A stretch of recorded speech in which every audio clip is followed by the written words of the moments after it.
35 respondentes e eu consigo ver o que a maioria foi escolhendo, o que a maioria foi marcando. E daí eu digo, olha, tem muita gente aqui dizendo que o que ouviu sobre competências e habilidades, cerca de 62%, reforçou o que já sabia. Uau, massa! Então a gente teve um momento para esses que foi um reforço daquilo que era já um conhecimento prévio, né? Mas teve um percentual, em torno de 54%, que disse que adicionou algo novo. Ó, que legal isso. Então, peraí, parte do que eu trouxe era novidade para parte da turma. Isso me dá um outro indicador também. E teve 40%, 44% dizendo me empolguei com algumas ideias. Então isso pode dar para mim dizer, opa, eu acrescentei possibilidades novas e ideias interessantes de serem aplicadas porque eles se empolgaram com as ideias.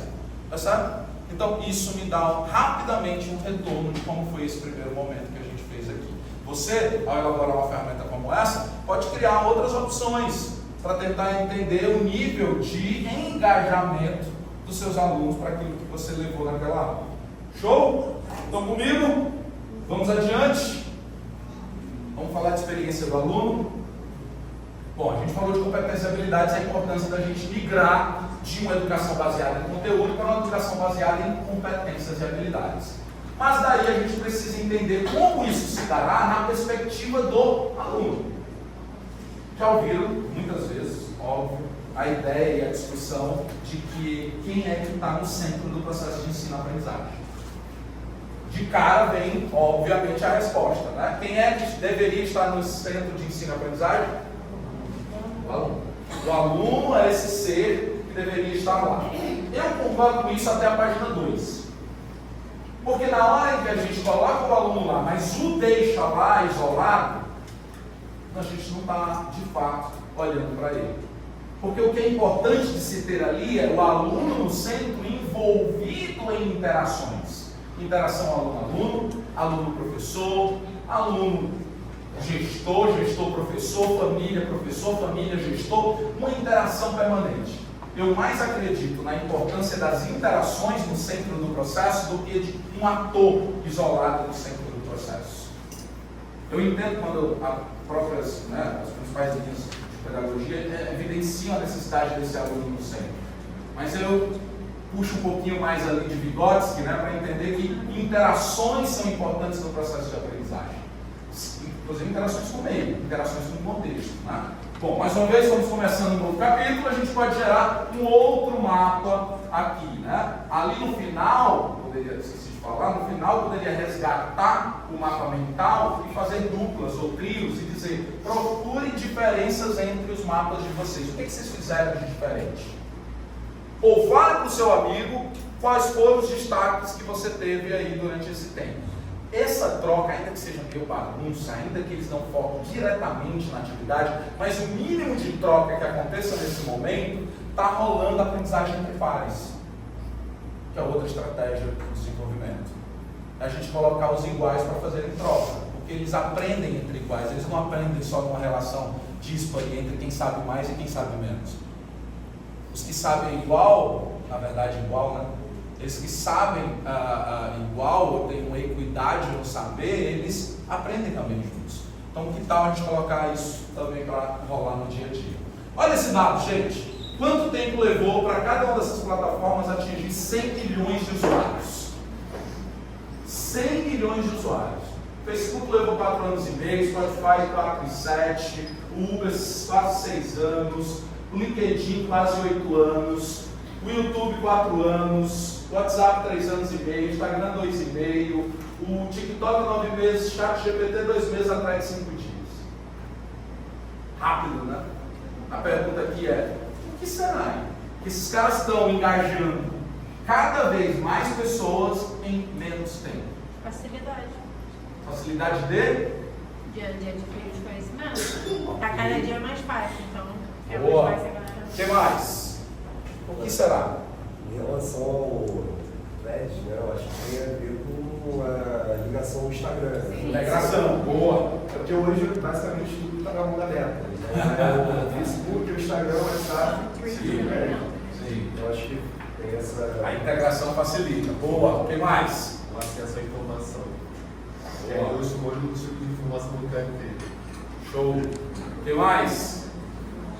O fato do celular ser Tá. Mas inclinadas a esse tipo de Mas coisa, né? tem alguns tipos de conteúdo que o Instagram ele meio que vincula pro Threads. Conteúdo. Ok. Alguém falou? O fato do celular ser o nosso único meio, né? Sim, a gente só foca nele. Tudo nosso está nele. O bom, o conhecimento, a aprendizagem, né? Acessível, né? Isso. Os equipamentos estão ficando mais baratos, mais acessíveis. A internet também, né? Mas qualquer lugar que você chega, um Wi-Fi liberado, né? Fazer parte, mas pertencer a um clã. É o efeito da manada, né? Boa. Legal, gente. Tudo isso que vocês trouxeram, sem dúvida, responde a pergunta, mas tem uma outra coisa que eu queria acrescentar aí a essas respostas. Esses caras estão engajando mais gente em menos tempo porque eles conhecem cada vez mais de gente. E nós estamos entregando isso para eles todos os dias. Agora mesmo. A hora que você acorda, a hora que você começa a usar tal aplicativo, para o que você usa mais esse aplicativo, com quem você usa, se você está disposto a pagar por alguns aplicativos ou não. São uma série de itens que demonstram o nosso comportamento, nosso interesse, nosso jeito. Ou seja, esses caras conhecem cada vez mais de gente. E é por conhecerem de gente que eles engajam mais as pessoas. Entre tudo aquilo que vocês também trouxeram. Então, quer engajar mais seus alunos? Conheça os seus alunos. Entenda dos seus alunos. Quem é este aluno? Quem ele escolhe? Quem ele fala? Ele está colaborando de alguma forma com o que você está propondo? Ele é corresponsabilizado pelo processo? Então, quando a gente coloca ele no centro, ele faz o quê? Ele interage de que forma? Ele escolhe a roupa que ele vai para a escola? Ele escolhe a sala que ele vai ficar os 200 dias letivos? Ele escolhe a cadeira que ele vai sentar ao longo daqueles 200 dias letivos? Às vezes os mapas de sala não deixam ele escolher. Né? Ou então quando a gente diz, vocês dois aí, ó, vem pra cá você, quero você aqui, do meu lado. Senta aqui, não é assim? Já deixou a escolha de lado, né? Então, ele opina de alguma forma nos eventos que são realizados ao longo do ano? Ele entendeu claramente sobre o processo avaliativo e por que aquele 6 chegou para ele? Sim, não. Se a gente começa a responder não a algumas dessas só 5 perguntas que eu fiz, a gente começa a evidenciar um baixo senso de pertencimento. Mas a gente diz, a escola é para você. Você pertence a essa escola, comunidade escolar. Mas como você pertence a um lugar onde você não escolhe nada? Onde você não tem voz? Eu não estou dizendo que essa é a realidade desta escola. Estou trazendo isso para uma perspectiva de sistema escolar historicamente constituído. Tá? Como eu pertenço a uma casa onde eu nada ali é do jeito que eu escolhi? Percebe? Então, de alguma forma, a gente precisa passar pelo livro de reflexão, que é se ele pertence, o que ele pode, que voz ele tem, que hábitos dele ficam evidentes aqui também. Quem é essa geração que habita a minha escola? São os X enquanto alunos? São os Y? São os Z? O Z se aposentou do ensino médio, no máximo deve ter um ou outro aí repetente, ou que começou a estudar mais tarde, mas não tem mais Z dentro da escola. Agora o alfa está presente, de ponta a ponta. São os nascidos de 2010 para cá. E ano passado, janeiro de 2025, nós começamos a contar uma nova geração, que é a geração beta. Quantos anos recebemos alunos aqui na escola? Quantos anos? 4? Então, daqui a 3 anos, nós vamos ter uma nova geração entrando por aqui, que é a galera beta. Mas, por enquanto, é o alfa que habita a nossa escola. Quem são esses caras? Como eles acordam? Como eles comem? Como eles se vestem? Como eles se comunicam? Como eles falam? Como eles aceitam a crítica? como eles se relacionam com os diferentes, como eles vêm para a escola, como eles dormem. Vejam hoje no Globo Repórter. É o efeito Globo Repórter que a gente precisa empreender para conhecer esses caras, dissecar o comportamento, assim como as plataformas fazem conosco. E a gente tem dados sendo gerados para isso. Da hora em que o aluno faz a matrícula, da hora que a família faz a matrícula dele na escola, começam a gerar dados. Porque lá na ficha de matrícula tem um questionário socioeconômico. Tem dados ali. Eu faço avaliações na plataforma, faço tarefas, atividades na plataforma, está gerando dados sobre o aluno. O dia a dia que eu estou me relacionando aqui com eles, está gerando dados desse aluno, bem subjetivos, mas estão gerando dados. O aluno está aqui há 10 anos, o que eu conheço sobre ele? Logo no começo da minha carreira, fui chamado pela coordenadora, estava dando aula no ensino médio, e ela me perguntou sobre um aluno. Eu disse, cara, a mínima ideia de quem é esse aluno. Eu não sei nada sobre ele. E aquilo me deixou envergonhado, porque eu já dava aula ali há algum tempo, e aquele aluno que ela me perguntou, eu não sabia de nada. Não conseguia relacionar nada com ele. Daí eu fiquei meio encucado com esse negócio, e aí eu disse, cara, eu preciso criar alguma estratégia para conhecer esses alunos. Mas eu dava aula em 2 escolas, entrava e saía de várias turmas ali, entrava na escola, e aí eu vou fazer o seguinte, eu vou dar aula para pouca gente na sala agora. Como assim? Eu não consigo ter só 10 alunos na sala, que é um sonho do professor, né? Imagina, você entrar na sala só tem 10 alunos. Oh, delícia. Mas não dá, o sistema não dá, a conta não fecha. Se eu não consigo anular o sistema, eu vou hackear o sistema. No meu caso, como é que eu hackeei o sistema? Eu passei a entrar em sala, eu vou dar aula só para esse grupo aqui. Fazer de conta que todo o resto não está na sala aqui comigo hoje. Aí eu dava aula olhando para eles, fazia exemplos tentando incluí-los, tentava lembrar os nomes, chamava pelo nome, na atividade eu me aproximava da mesa para poder lidar mais com eles e não com os outros. Na outra dia que eu entrava naquela turma, eu olhava para esse grupo. Então eu dava aula olhando para esse grupo, me relacionava mais, tentava chamar pelo nome, se aproximava mais das cadeiras deles e tal. Na outra aula, aquilo ali. E aí eu desenvolvi o negócio da aula em lote. Eu vou dar aula por lote. No final de um mês eu rodei pela sala toda e eu tinha algumas informações mínimas já sobre a turma, diferente do que eu dava aula na casa. Preso aqui na frente, lidando com todo mundo do mesmo lugar de fala. Né? Não, vou me aproximar mais da realidade. Essa é uma forma de você passar a conhecer mais subjetiva, mais humana, mas a tecnologia está aí para nos ajudar também. A gente já fala sobre ela. Ken Robson é um autor que defende muita criatividade na educação básica, disse que o desperdício de talentos é sistêmico, porque as abordagens ignoram, as abordagens dominantes, ignoram alguns talentos e ingessam a criatividade de muitas pessoas. Então, que abordagens nós estamos levando para a sala de aula, para o nosso horário nobre, de forma a que amplie os talentos e não ingessem os talentos. Falando em talento, um estudo do Banco Mundial revela o desperdício de talentos no Brasil. Uma pesquisa, que foi segundo esse estudo, diz que uma criança brasileira nascida em 2019 deve alcançar em média 60% do seu capital humano, do seu potencial humano, até os seus 18 anos de idade. Ou seja, 40% vai ser desperdiçado. Esse estudo gerou esse mapa, que é o índice do capital humano. Quanto mais vermelhinho no mapa, menos aproveitamento de talento. Quanto mais azulzinho no mapa, mais aproveitamento de talento. Se eu desse um zoom nesse mapa e chegasse na sua cidade, nós teríamos mais azulzinho ou mais vermelhinho?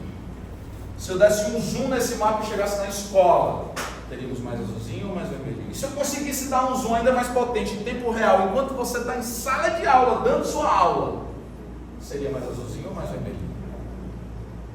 O que nós estamos levando para dentro desse encontro com os alunos amplia ou ingessa seus talentos, amplia ou ingessa sua criatividade.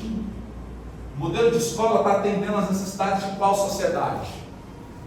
As gerações, se uma escola está aí há 50 anos, 100 anos, algumas gerações passaram por lá. Mas às vezes me parece que a gente está lidando com uma geração que inaugurou a escola e não com a geração que está dentro da escola hoje. Então, como se extraía deles antigamente, Bem delicado, né? Olha como muda o cenário, os recursos, os equipamentos, até a fisionomia da pessoa. Olha como a coisa muda, né? E se a gente faz uma comparação com o nosso negócio? O que mudou? E aqui, para além da arquitetura física, eu quero chamar a atenção de vocês para uma coisa que é essencial mudar. A mentalidade desta pessoa e desta pessoa. Essa pessoa aqui tem a mesma mentalidade que essa pessoa. Esse é o ponto crucial. Não é a cadeira, não é o espaço físico, que também pode contribuir, é claro, mas sobretudo, a essa mentalidade aqui está atualizada em relação a esta mentalidade. Como essa pessoa vê esses indivíduos é igual ou diferente de como essa pessoa vê esses indivíduos. Esse é o ponto central da conversa. Já falei aqui da nossa coisa. Por isso que eu tenho um conceito que eu acho que, em termos de mentalidade de professor, precisa alterar ou ajustar, talvez. Quem gosta de assistir programas de auditório? Eu gosto. Luciano Huck, Mion, né? Aquela coisa de muda de quadro, adorava Lata Velha, né? Doido, tinha um Fiatzinho Uno eletrônico, porque eu botei gás natural dele, ó. Bicho potente, ia pra todo lado, era doido para ser escolhido pelo Lata Velha para turbinar o bichinho, né? Os programas de auditório têm algumas características que eu queria trazer para a gente pensar junto e tentar entender como a gente pode aprender com isso. Olha a colagem que eu estou fazendo aqui, ó. E esses absurdos que a gente precisa pensar, tá? Quando a gente fala assim, pensar fora da caixa, me parece que quando alguém pensa fora da caixa é fazer mais do que sempre fez, é só fazer mais. Se fizer mais, melhora. Mas querer resultados diferentes fazendo as mesmas coisas é atestado da loucura.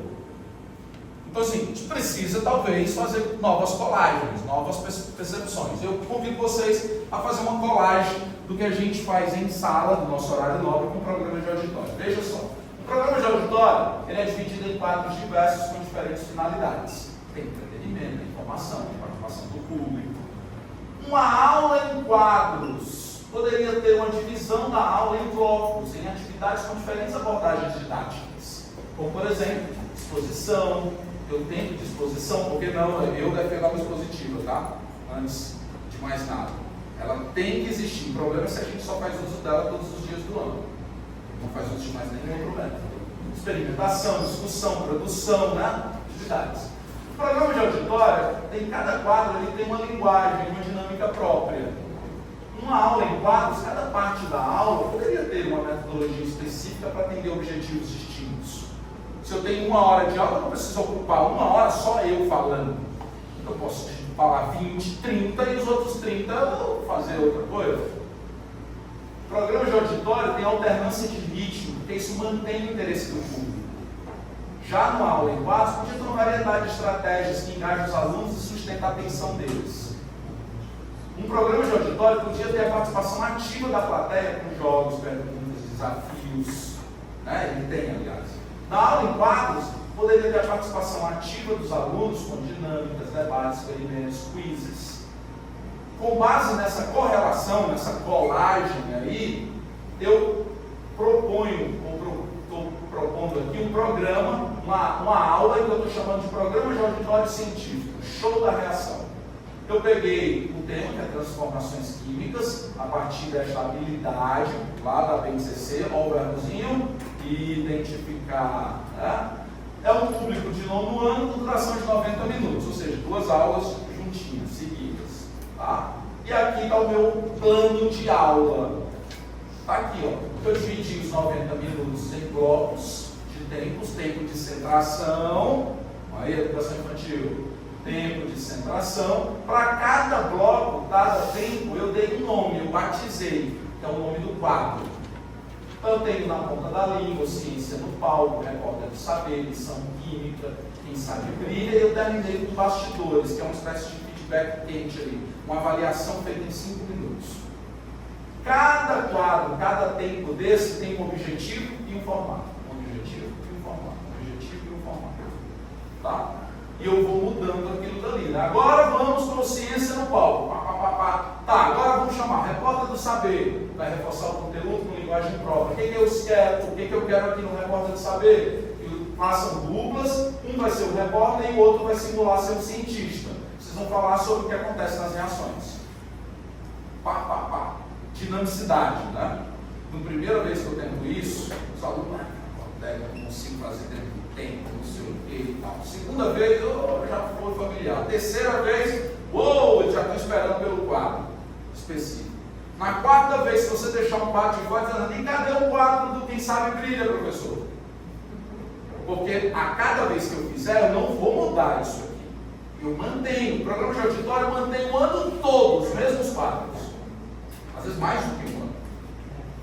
Por que a gente tem que ficar botando coisa nova? Essa onda do tem que ter novidade. Isso não é sustentável.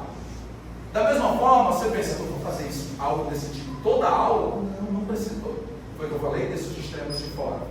Não é toda a aula. Porque não é necessário. A gente tem que fazer o arroz com feijão na maior parte do tempo. Arroz com feijão bem feito, tá? Temperadinho. Mas bem feito, arroz com feijão. Aquela aula básica, clássica, Mas que tal uma vez por mês eu sair para jantar fora? Uma vez por mês. Eu levar uma aula diferente para os meus alunos. Se torna mais sustentável, né? Uma vez por mês eu pensar. Agora imagina, já que a gente está falando da experiência do aluno, imagina como vai ser para esse aluno se todos os professores dele estiverem comprometidos a levar uma aula diferente uma vez por mês. O impacto vai ser grande. É o tipo de coisa que é baixo esforço com alto impacto. É lindo de ver. Faz sentido? Sim. Essa colagem, vocês veem ela acontecendo assim? Bem possível aí? Imaginaram dentro do seu contexto isso aqui acontecendo ou é loucura da minha cabeça? Adorei o exemplo também. Quem sabe por quê? Boa. Bom, outros quadros podem ser, né? Esquenta, que é uma disputa de perguntas, que você pode usar até um recurso digital, como gatilho, Kahoot, enfim. Afiando o machado, né? Que é um tutorial. No começo da aula, por exemplo, você leva uma coisa que não precisa ter a ver com o teu conteúdo, que é outra coisa, né? Vamos parar de bitolar, que tudo que eu falo tem que estar ligado ao meu conteúdo. O meu objetivo como professor não é ser professor de gente, né? Desenvolvê-los. Então talvez eu possa levar ali um tutorial sobre como você pode fazer uma boa gestão do seu tempo, uma gestão do seu estudo. Aí eu posso, por exemplo, ensiná-los ali a técnica Pomodoro, que é a que faz a regulação de tempos de foco e pausa, foco e pausa, foco e pausa. Muitos telefones trazem já na sua memória o uso da técnica Pomodoro. Você vai lá nos alarmes e tal e pede a técnica Pomodoro, ela já programa os alarmes para você fazer pausas e foco, pausas e foco, pausas e focos. Que é basicamente 20 minutos de foco, 5 minutos de pausa, 30 minutos de foco, 10 minutos de pausa. Assim, a minha filha que está no ensino médio hoje vem desenvolvendo isso, ela tem TDAH inclusive. A técnica Pomodoro ajudou bastante ela. Coisa simples. Você passa essa ideia ali em 5 minutos, dá umas dicas e tal. Tem a ver com o teu conteúdo? Não, isso tem a ver com o desenvolvimento do teu aluno. E você está pensando nessa perspectiva integral do seu aluno. Né? O manda bala, que aí sim é a aula expositiva. É a hora de fazer a exposição, 20 minutos, 30 minutos, lembra do tempo de centração. Eu estou falando aqui com vocês há 1 hora já? 1 hora. Tá? Acho que já deu, né? Estou falando com vocês há 1 hora. Nesse tempo eu já perdi vocês várias vezes. Muitos de vocês foram lá, não sei onde voltaram. Porque lembraram de uma coisa que tem que fazer depois daqui, porque alguém está esperando vocês se posicionar de alguma forma, porque uma mensagem chegou, porque você está cansado, bateu o sono e aquela cochilada assim. Porque falei algo que você não concordou ou não foi interessante. Tudo isso são gatilhos para você desplugar de mim. Isso aconteceu várias vezes, com várias pessoas nessa 1 hora. Por que vocês acham que é diferente com os alunos de vocês? Eu não me senti afrontado em nada, tá? Com vocês desplugar. E algumas vezes... Isso é que é time, né? Isso é que é time. Se a gente ensaia, professora, não teria dado tão certo.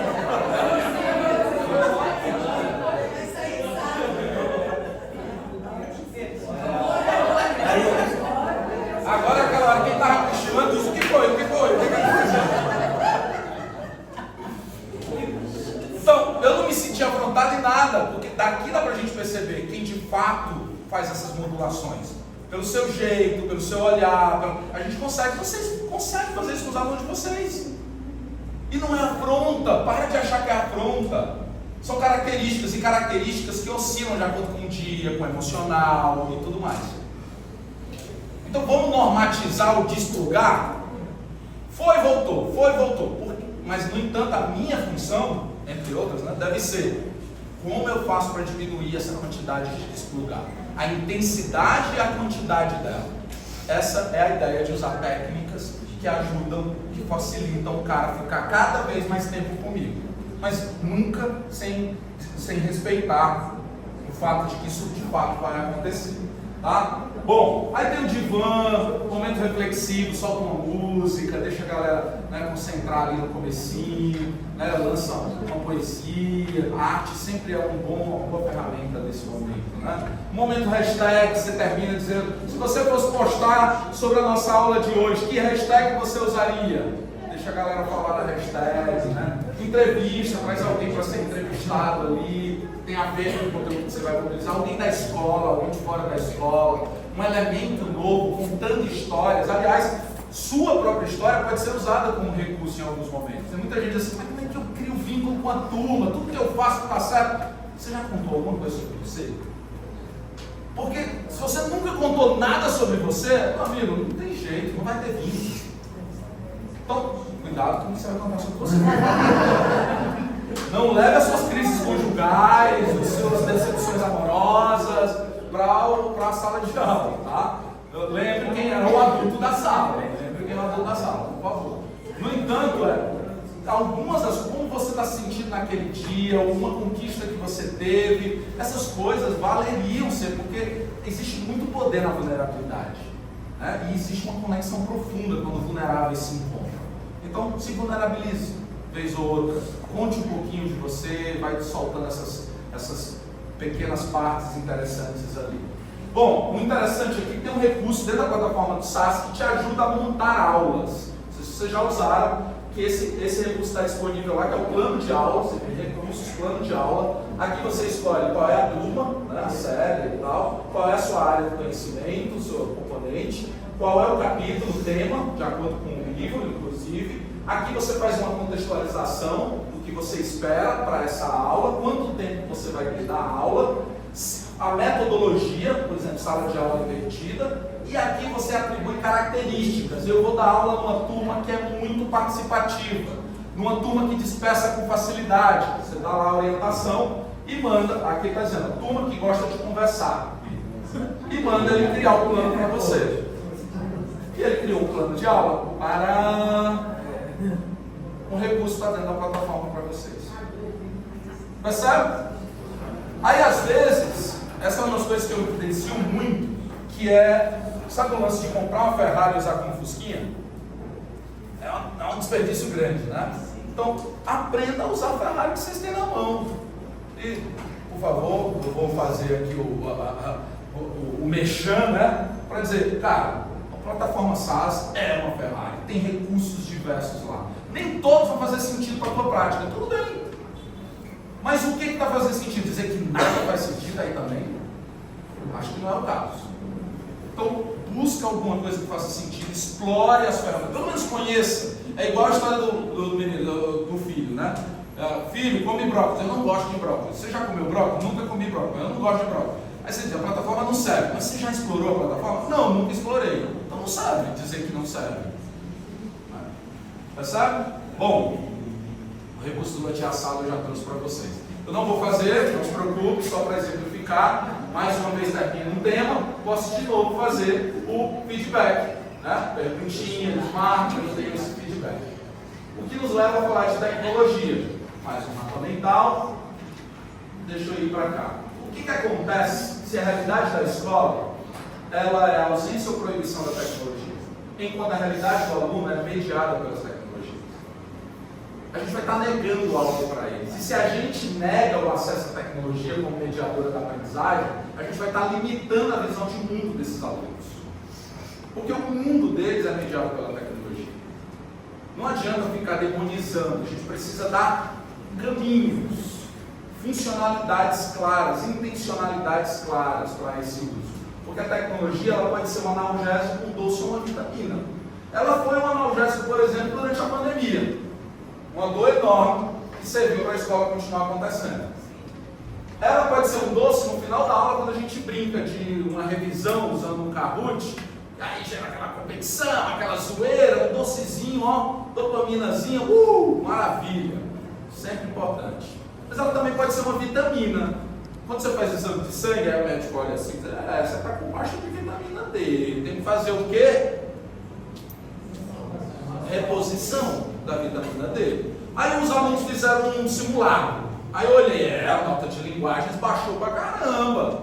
Tá baixa. Temos que fazer uma reposição de vitamina D.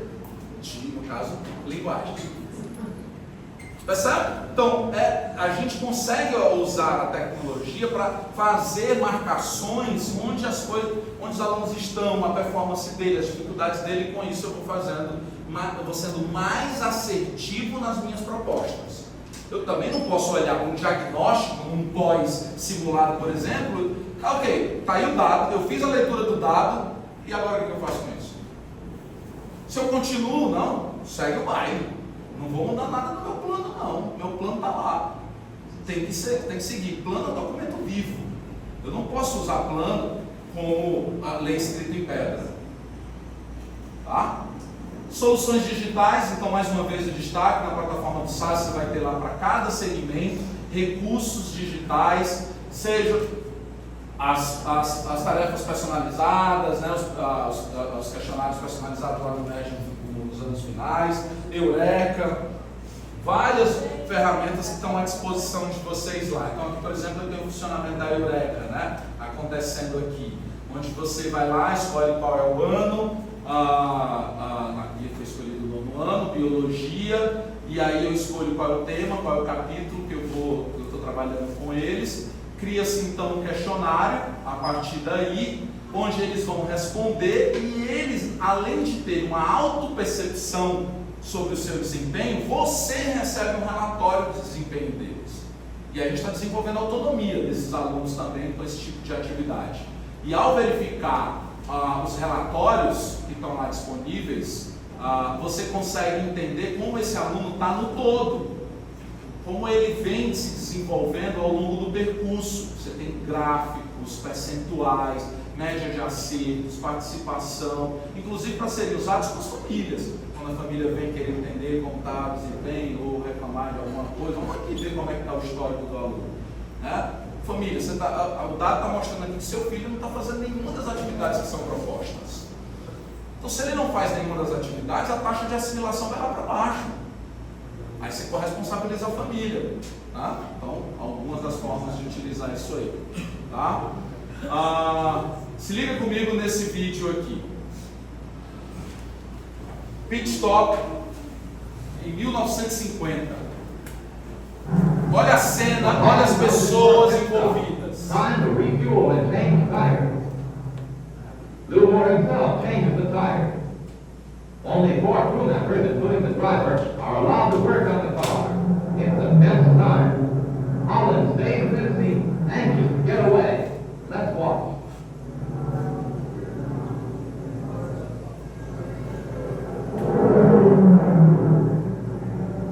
Todo mundo envolvido na atividade, todo mundo comprometido com o que está acontecendo. Que recursos estão sendo usados?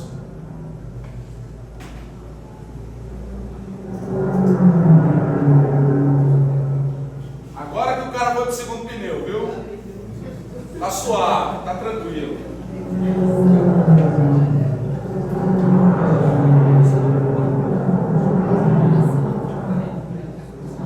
The tires are changed to glass. A crewman polishes the windshield as Holland moves away just 67 seconds after he 1 stops. minuto e 10 segundos se passaram. Avança no tempo, o recorte é de 2013, mas bem podia ser 2026. Olha o cenário. As pessoas envolvidas, foco, sincronia. Olha o barulho.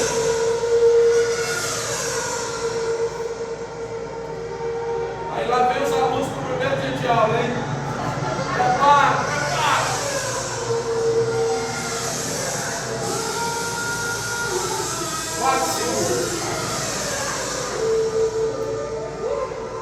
A gente viu isso várias vezes, mas cada vez que vê, não dá uma espantada assim. Caramba! Que coisa! É gostoso de ver, né? Lindo de ver, e é impressionante como os caras fazem. Tem ensaio nesse negócio, tem um objetivo para cada um deles, na função de cada um deles, inclusive na perspectiva de que, quem vai colocar o pneu é mais importante. Será? É igual a história de pensar que quando a gente tem um aluno aprovado no Enem, bons resultados no Enem, aí vamos parabenizar toda a galera do ensino médio, né? O aluno estudou aqui a vida toda, mas quem recebe parabéns é só a galera do médio, né?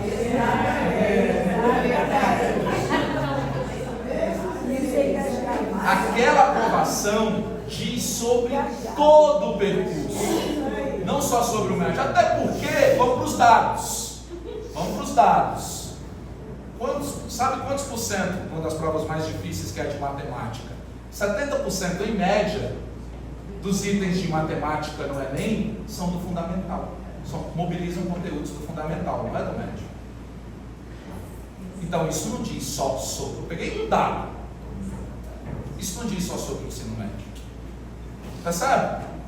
Então, essa visão do todo, do cenário, não é só uma fotografia, é um vídeo que a gente precisa olhar do desempenho do aluno. O aluno que iniciou na educação infantil, que passa por todos os desafios dos anos iniciais, onde ele recebe base para um tanto de coisa, onde ele vai para o Fundamental 2, aí a coisa ganha uma outra figura, o ensino médio começa essa preparação para o Enem. Tudo isso é cada uma daquelas pessoas em volta do carro da Fórmula 1, colocando, tirando, se preparando para que em 4 segundos a gente consiga trocar os 4 pneus daquele carro. E coloque o cara de volta na mesma posição ou até à frente, quando ele volta para a pista. Percebe? Então é todo um conjunto, é esse conjunto que a gente precisa experienciar. Porque quando o contexto muda, as práticas precisam mudar. Se o contexto muda e a gente continua usando as mesmas práticas, imagina as equipes de Fórmula 1 hoje trocando pneu na marretada. Seriam ridicularizadas. Esses caras não pararam no tempo. Mas vez ou outra, rodando por aí, eu percebo que tem professor dando aula na marretada, usando o martelo para dar aula. Porque sempre foi assim, porque sempre vai ser assim mesmo, pronto, eu aprendi assim, esse menino tem que aprender assim também. Né? O contexto mudou, vamos ser sensíveis. Nós perdemos relevância quando desconectamos do contexto. E não importa quanto tempo você está atuando nesse negócio. Eu estou há 28, talvez aqui tenha 30, 40, 50, não importa quanto tempo você está atuando nesse negócio. Eu preciso ser sensível ao contexto, ao tempo, ao que está acontecendo agora. Em alemão tem uma palavra que é Zeitgeist, que é a ideia do espírito do tempo. Então, qual é o espírito que está regendo este tempo? No momento em que aquela geração, a alfa, está habitando a nossa escola. Que características eles têm? Por exemplo, a geração alfa é apontada como uma das gerações, a geração que mais na história da humanidade está aberta a defender causas sociais e ambientais. Essa é uma característica dessa geração. Como isso nos atravessa? Como encontrar com esses alunos toda semana me leva a fazer alguma conexão com esse tipo de interesse deles? Ou não faço? Se eu não faço, eu estou perdendo relevância. E relevância na perspectiva de relevo. Quando eu olho no horizonte e eu vejo coisas, essas coisas têm relevo, por isso eu as percebo. Se elas não estão em relevo, elas não têm relevância, eu não as vejo. Então, quando os alunos olham para você, o que eles estão vendo? Tem relevância? Quando eles te escutam, tem relevo? E para ter relevo, para ter relevância, você está conectado com o contexto desses alunos. Na linguagem, no que fazem, no que não fazem, efeito Lopelon, mais uma vez. Tá? Então a gente deve começar com leitura de contexto e ampliação de repertório. Qual o contexto em que nós habitamos? E ajudar os nossos alunos a fazer leitura do contexto deles também. Porque muitos ficam impregnados muito no seu mundinho fechado, particular, nos seus condomínios, nos seus centros urbanos. E a gente precisa ajudá-los a fazer leituras de contexto mais amplo. Fazer conexão. O que está acontecendo na Groenlândia nos afeta em quê? conexões. Ah, mas você está falando de Groenlândia, é espaço geográfico, então é problema com de geografia. Eu de ciências não tenho nada de fazer essa conexão. Eu de matemática, muito menos. Aí a gente perde a oportunidade. Né? Então, ampliação de repertórios, ajudar o nosso estudante a enxergar e ter outras perguntas a se fazer. Por isso a gente precisa falar da pedagogia da pergunta. Olha só, esse negócio chamado escola foi criado para dar conta do pós-revolução industrial. Naquela época se esperava e se precisava de pessoas obedientes para fazer tarefas repetitivas, seguir comandos sem questionamentos. Era isso que as fábricas precisavam. E a escola foi montada para formar esse tipo de gente. Formar, literalmente, dentro do formato. E elas foram anexadas, né, ou foram incluídas dentro de turmas de acordo com o seu ano de fabricação. E a gente continua fazendo isso até hoje. O que define que o indivíduo tem que participar do 6º ano? O ano de fabricação dele. Não tem outro critério. É só isso que a gente continua fazendo. E com isso não quer dizer que está tudo errado. Eu estou fazendo uma análise crítica do contexto. Tá? Então, lá no pós-revolução industrial, a escola foi criada para dar conta dele, onde a resposta importava. E não era qualquer resposta, era a resposta certa. Ano após ano, nós fomos alçados a novos anos, de acordo com a nossa capacidade de dar a resposta certa. E assim se mantém a estrutura escolar no nosso contexto. Só que passaram-se anos, décadas. A gente está diante de uma nova revolução, é a revolução da inteligência artificial.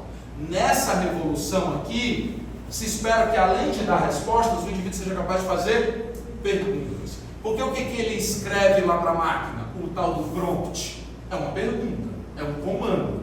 Se ele faz um comando ralo, a máquina devolve uma coisa rala. Se ele faz uma pergunta nada a ver, sem conexão, sem repertório, ela vai devolver uma coisa nada a ver, que dá dados imprecisos, inclusive. Quanto mais robusto e quanto melhor for essa pergunta, melhor vai ser o que a máquina vai devolver. Mas para fazer perguntas é preciso o quê? Repertório. Ampliação de repertório. Daí eu preciso ter intencionalidade na hora de eu fazer o meu planejamento.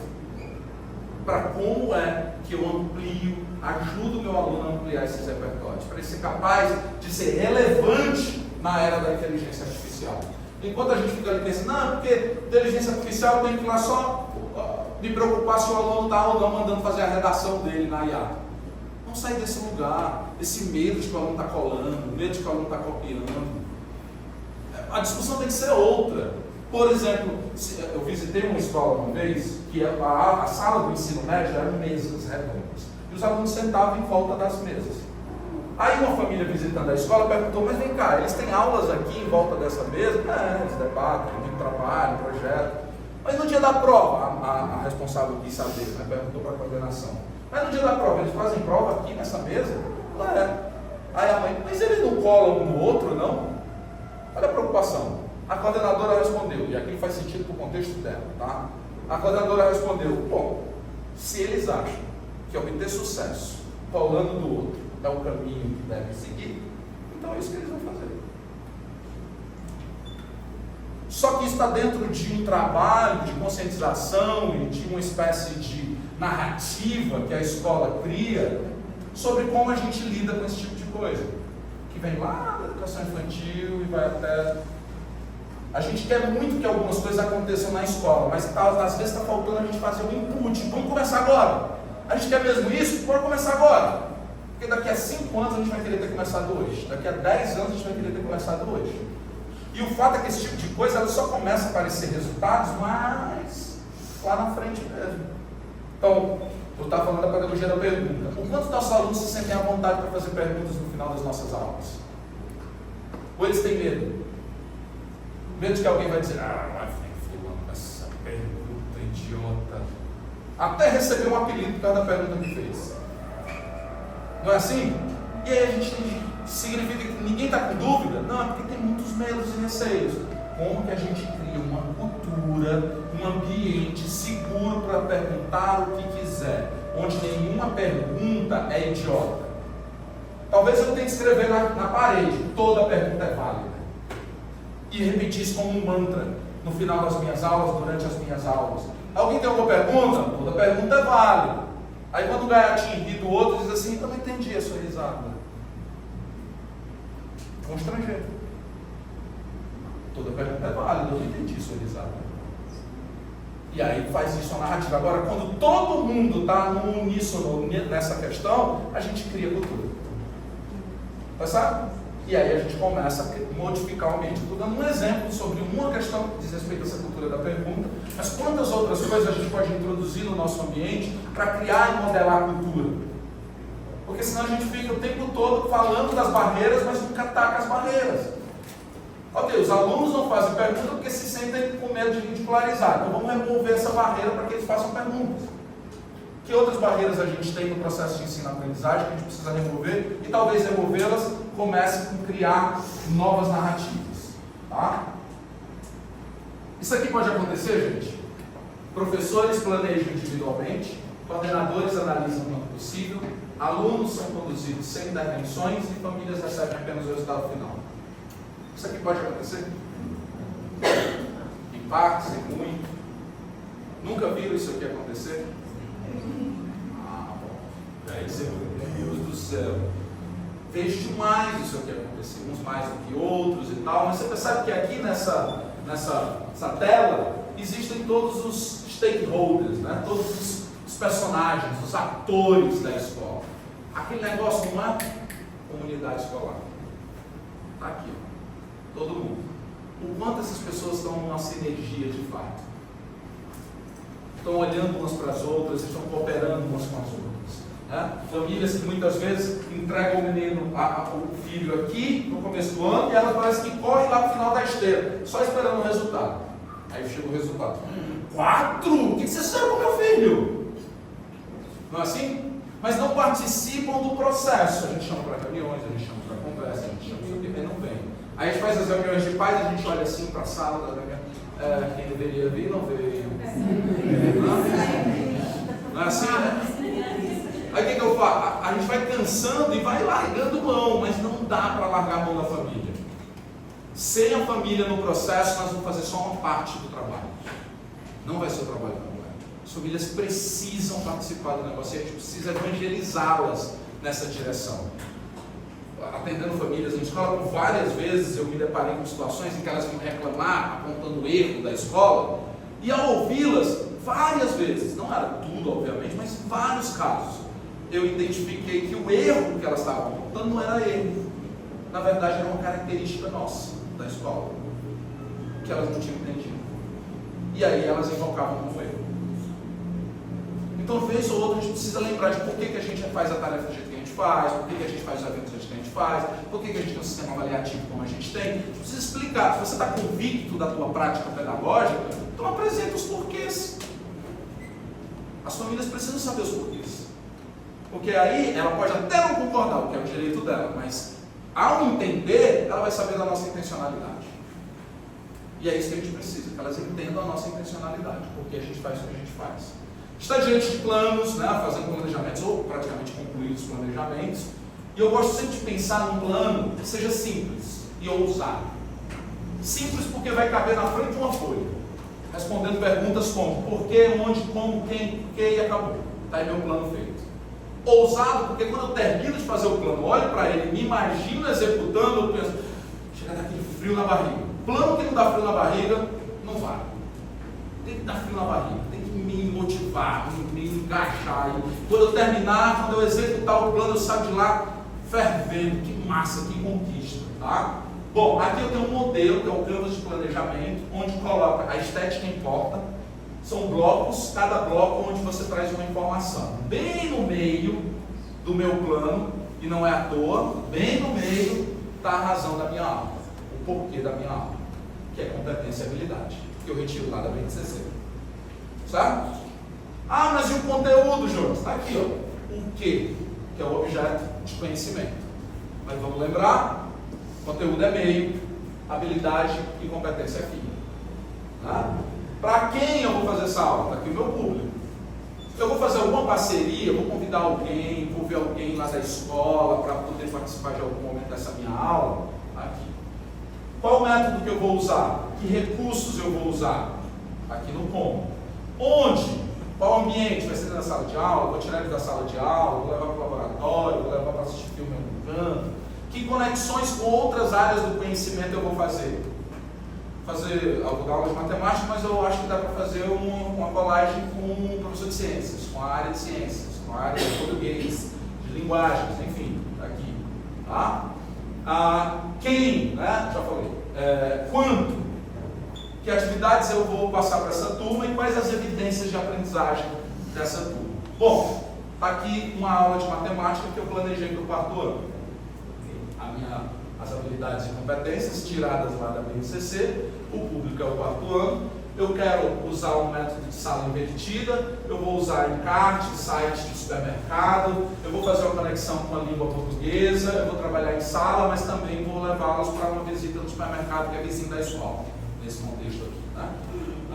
Vou fazer a parceria com a família e com o gerente do supermercado. Tá? Tá aqui as evidências, tá aqui as atividades que eu vou fazer antes, que eu vou fazer na aula, tá posto. O meu plano está na frente de uma folha de ofício. Eu posso pegar esse plano e mandar para os meus colegas, para os meus pares. Dizer, olha o plano que eu fiz para o quarto ano, fica aí como ideia, como sugestão, ou então, o que tu acha? Me dá a tua opinião. E aí a gente começa a confrontar uma outra realidade, sobretudo de professores especialistas. Galera de fundamental anos finais e ensino médio. A tendência de atuar de forma individualizada. Nós somos assim. Eu vou falar desse lugar que eu conheço e ocupo bem. A nossa tendência é minha aula, minhas regras. E a gente tende a fazer uma aula que a gente faz há 10 anos a mesma aula. E o plano, quando o coordenador cobra, copia, cola, tá aí coordenador, o plano. Isso é válido para todo mundo? Claro que não. Mas essa é uma tendência, sobretudo nos anos finais e ensino médio. A gente precisa romper com isso, romper com a individualidade, trabalhar coletivo, ao construir o meu plano, mostrar para o meu colega de trabalho, pedir a crítica, convidar alguém para entrar na minha sala, para ouvir eu dando a aula e me dar uma opinião depois. Gente, o mundo caminha para a coletividade. A gente tem que acabar com esse negócio da individualidade, dessa coisa do cada um no seu quadrado. Quanto mais a gente faz esse TA, né, essa coisa tecelã, a gente consegue ver imagens muito mais bonitas sendo formadas. Então vamos sair desse lugar do não se meta na minha aula, minhas regras. Vamos sair desse lugar, vamos para o lugar do vamos pensar juntos. Que tal se, né? Vamos fazer isso aqui junto. Então a gente diz, eu vou fazer plano para ficar mudando depois. Mudar a partir de um plano demonstra respeito e sensibilidade com o contexto e com as pessoas. Mas mudar a partir do nada demonstra ações ao acaso sem nenhuma intencionalidade. Então vamos ter intencionalidade, nós precisamos disso. E para fechar meu tempo com vocês, claro, vou lançar um desafio de final de aula. 9 pontos no plano. Olha o comando aqui, ó. Ligar os 9 pontos usando 4 retas. Isso daqui quem estava comigo lá no evento viu, né? Olha lá, não pode entregar não. 9 pontos no plano. 1 minuto para vocês descobrirem como resolver isso. Aqui os 9 pontos branquinhos, precisa ligá-los usando 4 retas. Pode fazer com o dedinho apontando para a tela aqui, ó. 1 minuto valendo. A dica é: vá além. Não se limite. Ouse.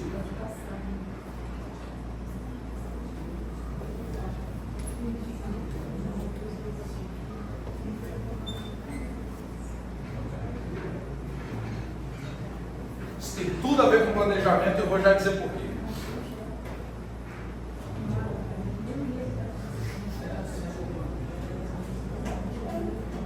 Ai, já bateu o sono agora, né? Negócio de pontinho na minha frente a essa hora.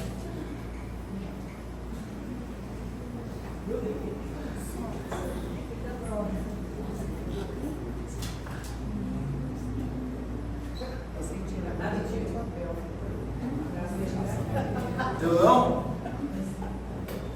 Amém ou misericórdia? Misericórdia. Meus alunos, então, agora risca, tem que testar, testa, não fica pensando demais não, vai riscando e vai. Isso, vai riscando.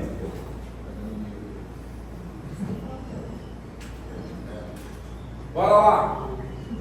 4 retas, certo? 1 reta, 2 retas, 3 retas, 4 retas. Ou ainda para os puritanos, né? Segmento de reta. E aí, quem conseguiu? Alguém deve estar pensando, né? Ah, se eu soubesse que podia sair do quadrado. Que quadrado? Não tem quadrado aqui.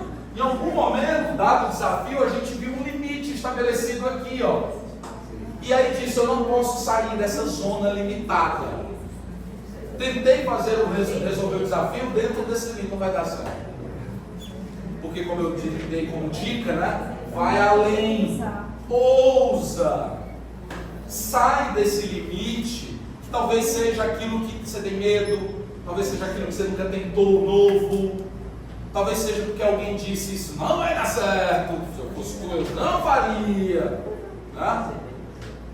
Ou porque você já fez até e alguém fez críticas muito ruins, e aí você retrocede, volta para dentro desse limite imaginário, né? Então vai além, planeja além, pensa numa coisa diferente que você não fez, mas não precisa ser toda a aula, lembra? Arroz com feijão ali, aí uma vez por mês a gente sai para jantar fora, arroz com feijão, uma vez por mês a gente janta fora. Surpreende os alunos ali uma vez por mês, saindo dessa zona, desse lugar comum.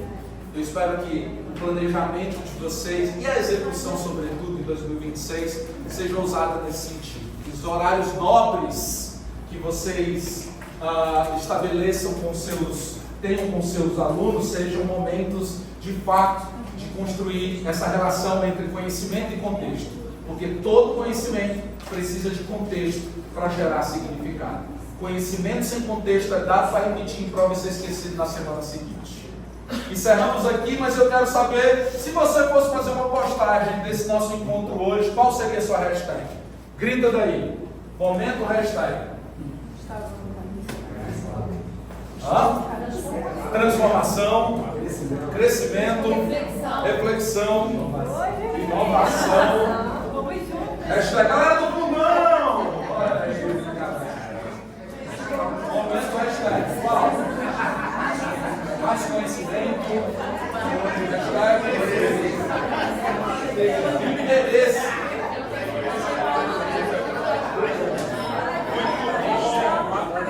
Ótimos caminhos certos, estamos no caminho certo. Boa.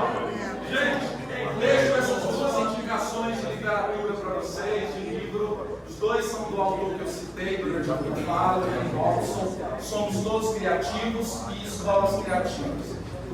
Assistam, leiam tudo do Ken Robson. A gente tem várias palestras dele disponíveis no YouTube. Muito legal de ver como ele mobiliza o poder da criatividade. O tempo acaba aqui, mas a conversa pode continuar. Me coloco à disposição para a gente interagir, trocar figurinhas nas redes. Está aí meu arroba. Grande abraço, um bom 26 para todo mundo. Valeu!